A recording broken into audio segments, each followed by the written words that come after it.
Okay, we're trying now to reflect the most recent beliefs of learning researchers that it's the learner that is the center of this equation, not the teacher.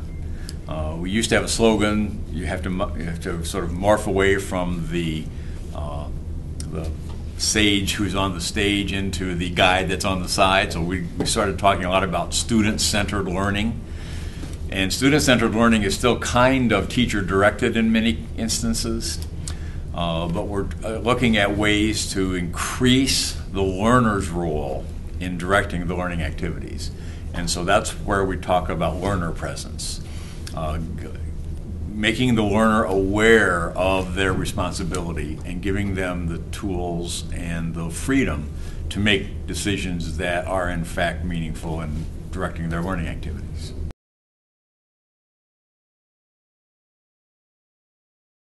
Well, that's one way you can do it, is to allow students to ask questions of what they are reading rather than answer questions that you are asking. So that is pedagogical in nature and learner-centered. But you can also, certainly as many teachers do, let them choose the issues they would like to do their term research paper on. Let them decide which conversations in a threaded discussion they want to participate in as an active participant, so that they can more or less customize their learning path based upon their own interests and career goals and so forth. One further thing, and that's about the assessment issue that plagues a lot of new online teachers.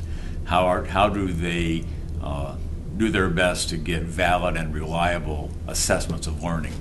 And one of the things that I like to mention there is that when you assess using the daily work that you're assigning to your students, which is primarily discussions and perhaps frequent small assignments, it's less likely that a student will get assistance from others in that frequent daily activity than if you limit your assessment to 2 or 3 high-stakes assessments throughout the semester.